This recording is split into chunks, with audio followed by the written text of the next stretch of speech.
Hi dears, എല്ലാവർക്കും നമ്മുടെ പുതിയൊരു വീഡിയോയിലേക്ക് വീണ്ടും സ്വാഗതം. ഇന്ന് നല്ലൊരു വാട്ടർമെലൺ ഡ്രിങ്കിൻ്റെ റെസിപ്പി ആയിട്ടാണ് കേട്ടോ വന്നിട്ടുള്ളത്. ഒരു വെറൈറ്റി ടേസ്റ്റുള്ള ഡ്രിങ്കാണ്. ഗസ്റ്റൊക്കെ വരുന്ന സമയത്ത് ഇതുപോലൊരു ഡ്രിങ്കൊക്കെ തയ്യാറാക്കി കൊടുത്തിട്ടുണ്ടെങ്കിൽ വീട്ടിലെ സ്റ്റാർ നിങ്ങളാകും കേട്ടോ. അപ്പോൾ പെരുന്നാളൊക്കെ അല്ലേ, അപ്പോൾ പെരുന്നാളിന് ഗസ്റ്റൊക്കെ വരുമ്പോൾ തീർച്ചയായിട്ടും ഒന്ന് ട്രൈ ചെയ്ത് നോക്കണം. നല്ല ടേസ്റ്റാണ് ഇത് കുടിക്കാനായിട്ട്. പിന്നെ ഇപ്പോൾ നല്ല ചൂടല്ല, അപ്പോൾ ഈ ഒരു ചൂട് സമയത്തൊക്കെ തയ്യാറാക്കി കുടിക്കാൻ പറ്റിയിട്ടുള്ള അടിപൊളി ടേസ്റ്റി ആയിട്ടുള്ള ഒരു ഡ്രിങ്ക് തന്നെയാണിത്. അപ്പോൾ ഈ ഒരു ഡ്രിങ്ക് എങ്ങനെയാണ് തയ്യാറാക്കിയിട്ട് എടുക്കാമെന്ന് നമുക്ക് നോക്കാം. അതിന് മുന്നേയായിട്ട് നമ്മുടെ ചാനൽ ആദ്യമായിട്ട് കാണുന്നവരൊക്കെ ഉണ്ടെങ്കിൽ ഒന്ന് സബ്സ്ക്രൈബ് ചെയ്യണേ. പിന്നെ എല്ലാവരും ആ ഒരു ലൈക്ക് ബട്ടൺ പ്രസ് ചെയ്യാനും കൂടെ മറക്കരുത് കേട്ടോ. അപ്പോൾ ഈ ഒരു ഡ്രിങ്ക് തയ്യാറാക്കിയിട്ട് എടുക്കാനായിട്ട് ഞാനിവിടെ ചെറിയൊരു കഷ്ണം വാട്ടർമെലൺ എടുത്തിട്ടുണ്ട്.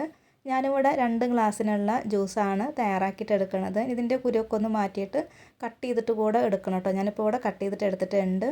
ഞാനിവിടെ 3/4 ഭാഗത്തോളം വലിയ പീസാക്കിയിട്ടും 1/4 ഭാഗത്തോളം ചെറിയ പീസാക്കിയിട്ടാണ് കട്ട് ചെയ്തിട്ട് എടുത്തിട്ടുള്ളത്. ഇനി വലിയ പീസാക്കിയിട്ടുള്ളത് മിക്സിയുടെ വലിയൊരു ജാറിലേക്ക് ഇട്ട് കൊടുക്കാം.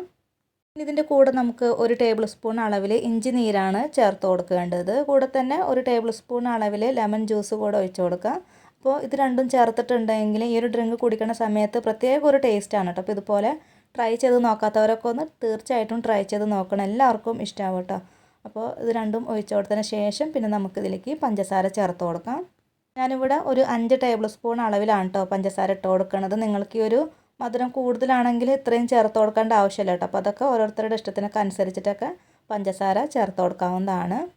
ഇതിലോട്ട് ഒരു 1.25 കപ്പ് അളവിൽ നല്ല തണുത്ത വെള്ളം ഒഴിച്ച് കൊടുക്കാം കേട്ടോ. ഞാനിവിടെ ഐസ് ക്യൂബോട് കൂടിയിട്ടാണ് വെള്ളം ഒഴിച്ച് കൊടുക്കുന്നത്.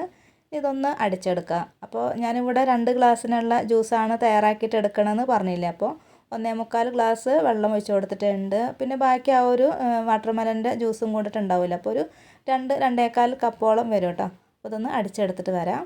അടിച്ചെടുത്തിട്ടുള്ള ഈ ഒരു ജ്യൂസിന് ഒരു ബൗളിലേക്ക് ഒഴിച്ച് കൊടുക്കാം. പിന്നെ നിങ്ങൾക്ക് വേണമെങ്കിൽ ഇതൊന്ന് അരിച്ചിട്ട് കൂടെ ഒഴിച്ച് കൊടുക്കാവുന്നതാണ് കേട്ടോ. ഞാനിപ്പോൾ ഇത് അരിക്കാണ്ടാണ് എടുക്കുന്നത്. ഇതിൽ അധികം വേസ്റ്റോ കാര്യങ്ങളോ ഒന്നും ഉണ്ടാവില്ല കേട്ടോ. അപ്പോൾ ഞാനിത് അരിച്ചെടുക്കണില്ല. ഇനി ഇതിലേക്ക് നമുക്ക് കട്ട് ചെയ്ത് വെച്ചിട്ടുള്ള വാട്ടർമെലൺ ഇട്ട് കൊടുക്കാം. നമ്മൾ ചെറുതാക്കിയിട്ട് കട്ട് ചെയ്തിട്ട് മാറ്റിയിട്ടുണ്ടായിരുന്നില്ല, അതാണ് ഇട്ട് കൊടുക്കുന്നത്. എന്നിട്ട് ഒന്ന് മിക്സാക്കി കൊടുത്തതിന് ശേഷം ഇതിലോട്ട് നമുക്ക് കുറച്ച് കസ്കസ് കുതിർത്തത് കൂടെ ചേർത്ത് കൊടുക്കാം. ഇതെല്ലാം കൂടെ നല്ലോണം ഒന്ന് മിക്സാക്കിയിട്ട് എടുത്തു കഴിഞ്ഞാൽ നമ്മുടെ വളരെ ടേസ്റ്റി ആയിട്ടുള്ള ഈ ഒരു വാട്ടർമെലൺ ഡ്രിങ്ക് ഇവിടെ തയ്യാറായി കഴിഞ്ഞു. ഇനി ഇത് സെർവിങ് ഗ്ലാസ്സിലേക്ക് ഒഴിച്ച് കൊടുക്കാം കേട്ടോ. അപ്പോൾ ഗ്ലാസ്സിൽ കുറച്ച് ഐസ് ക്യൂബൊക്കെ ഇട്ട് കൊടുത്തിട്ടുണ്ടെങ്കിൽ ഇത് കുടിക്കണ സമയത്ത് നല്ല ടേസ്റ്റാണ് കേട്ടോ. തണുപ്പോട് കൂടി കുടിക്കുമ്പോൾ അടിപൊളി ടേസ്റ്റാണ്.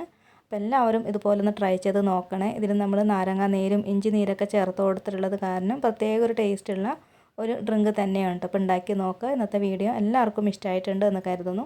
ഇതുവരെ വീഡിയോ കണ്ട് സപ്പോർട്ട് ചെയ്ത എല്ലാവർക്കും ഒരുപാട് നന്ദി. തുടർന്ന് നിങ്ങളുടെ സപ്പോർട്ട് പ്രതീക്ഷിക്കുന്നു.